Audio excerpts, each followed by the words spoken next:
Hi, I'm Therese Main. I'm Jesse Gabel. And together we host Main and Gabel. Afternoons on Family Life. Quick shout out to our producer, Josh Allen. Also, he's in the back right now running the board for us. Thank you, Josh. You're looking good. There are some things that we would like to talk about on our Christian radio show, but we can't. And so this is a forum for that. Can't say that on Christian radio. Today we delve into outer space and the woodlands with aliens and Bigfoot, which I know, Jesse, you are a believer in both. And when I first met you and also Tim from the Rise Up Morning Show, you were both like pro Bigfoot. And I was like, oh, that's cute. And then I realized that you're serious about it. Whoa, okay. Well, disclaimer, because if you're about to click off this episode because you're like, aliens and Bigfoot, this is preposterous. I can't even with this. I would not say that I am a believer in either. I think they're both super fascinating and very fun to talk about. And I have some opinions. You have some that thoughts. Could be grounded in reality. I have a lot of Bigfoot memorabilia on my desk, but I'll explain myself. You know, there's a great market of Bigfoot memorabilia. A lot of times when I travel, I go to the gift shop, there's always like everywhere a Bigfoot section, which ironically, it's usually a little Bigfoot section. Like you would think that Bigfoot would get a bigger section, but I always know I can bring something back for you or Tim and you're going to love it, which makes me think there are more than just the two of you who believe that this creature may be lurking in the woodlands. And it makes me think, especially as I drive through like the Finger Lakes region of New York or into our listening area in Pennsylvania, where there are vast wooded areas. Mm-hmm. And I think to myself, do I really know what's in there? Do I know what's lurking in those trees? I mean, this is where fugitives go to hide for a good amount of time. And then I start to think about the vastness of the ocean and of space. And it never really surprises me when people discover something, like a part of God's creation, in the ocean. Oh, there's this new animal, or in a rainforest. Check out this new bird. And I'm like, well, yeah, because God is super creative. So who am I to say that Bigfoot doesn't exist?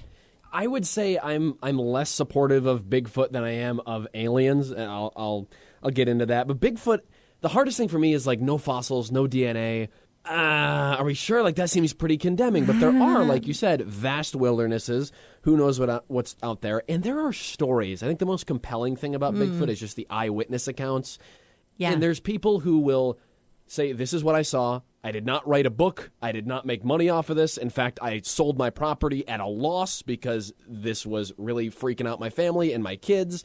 This is not just a story that I'm cooking up just to be kooky. Something is really going on here. And there's lots of stories like that out there. They're very fascinating. It's a fascinating thing to read. And I can't say that somewhere deep in my heart, I'm not hoping that one day Bigfoot's on the news and they're like, yeah, we got him. We finally found this guy. Can you imagine? And we're not the only culture that kind of has this fascination. The idea of the Yeti in Nepal is kind of that same, but with a little bit more of a spiritual take on it as kind of the keeper, of the mountains. You got Nuk Nuk in the Northwest Territories, Almas of Mongolia.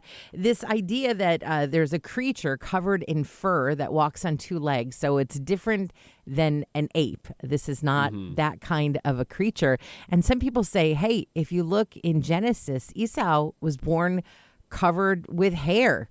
Could this be a descendant? And there's those Nephilim in there too, lurking in Genesis. I guess. What was that? Oh, I don't know. Who knows? Mighty men. What I think is interesting about what you said is that it's primarily the stories. I mean, there's that one blurry photo, and maybe some larger than normal footprints, but we have these stories.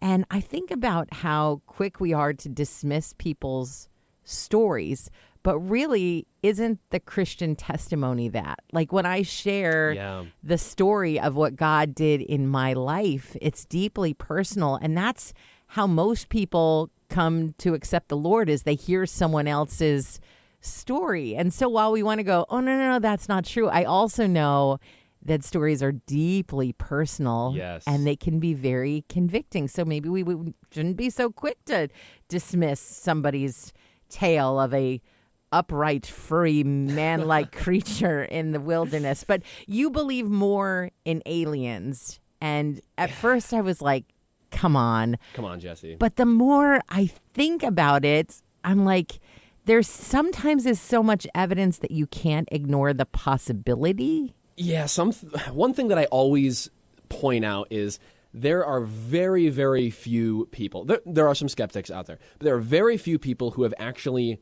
done the research on the UFO topic and abductions and lights in the sky that come out as complete skeptics. Like, even the people who are the most staunch, there's nothing going on, no aliens, this is all just weather balloons and hocus pocus.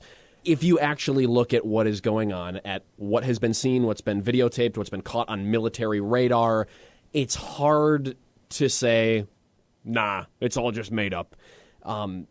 Especially recently, like in the last couple of years, the stigma around, I saw a UFO has really kind of fallen away. And now, like, the government is coming out and saying, yeah, we have spotted these weird things that are flying super turbo fast and making 90-degree turns in midair, and we can see them on a radar and with night vision and thermal, and there's something there. We don't know what it is. Could it be a completely natural phenomena we don't understand? Yeah, could be.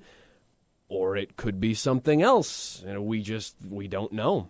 This is where I've kind of settled. And if there is some proof that I don't know of, feel free. I'm still very fluid in my feelings about aliens. But one theory that does make sense to me is some sort of a demonic force.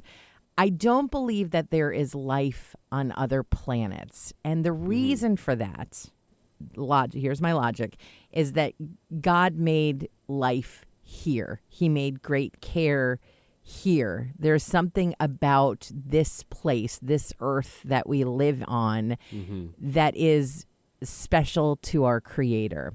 And I don't think that he did that someplace else. There's also something special about humans that we're made in God's own image.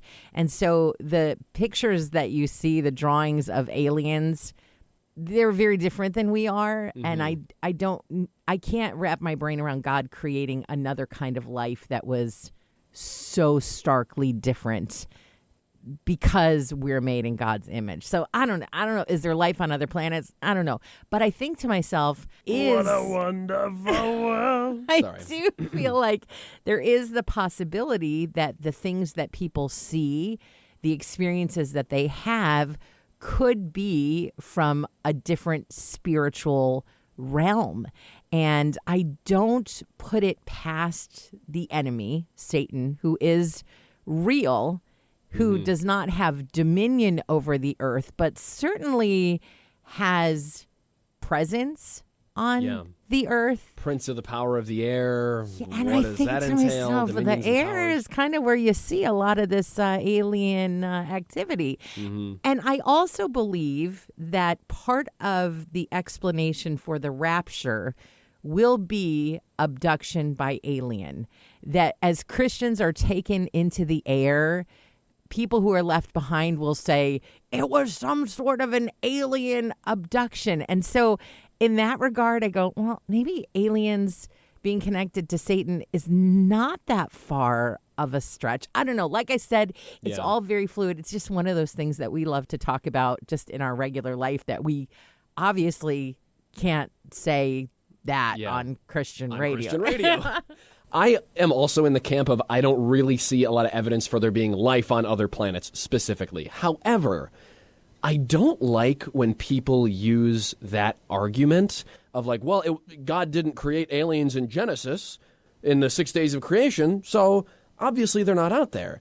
And what I always come back with is we know for a fact that God created a race of highly intelligent, sentient beings with free will that aren't humans, with the angels. And those were not recorded in Genesis in those 6 days. We know that maybe they existed before us, maybe they existed after. It seems like they definitely were around before sin because God put one of them in the garden.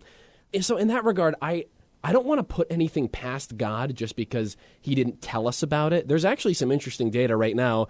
about, hey, we might have found some kind of plant life on Mars, and maybe in another couple of years this information will be totally outdated and I'll be wrong, but I wouldn't want anybody to eat their words if we found out, oh, look, God did put fish on this one moon that's orbiting this planet. How cool is that? I don't really believe that that's out there, but if it was, I wouldn't want anybody to eat their words. The whole thing about aliens and the sort of angelic demonic connection is that I think all throughout history, Christians have kind of blamed anything they don't understand on demons.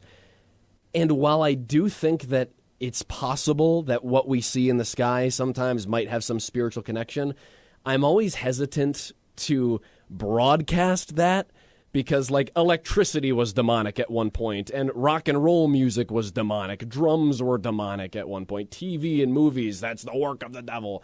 And I just don't want to sound like one of those Christians, because blaming everything you don't understand on demons can be kind of a dangerous and slippery slide to go down, even though I do think it is possible. It is possible.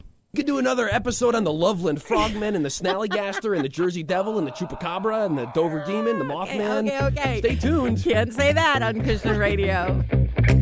Thanks for listening. If you liked this episode, you could subscribe, maybe. And if you really liked it, you could always say so by making a gift to Family Life, the ministry this podcast is a part of. Just go to familylife.org and find out more about what we do. Our producer is Josh Yellen. How could we ever thank you enough? Did you know that Family Life offers a variety of podcasts? Get up to date with Family Life news, including the Noon Report and the 5 o'clock reports, or enjoy some family time with Family Life Kids. There's If That Makes Sense, a conversation for Christians in their 20s. They're all free and on demand at familylife.org/podcast.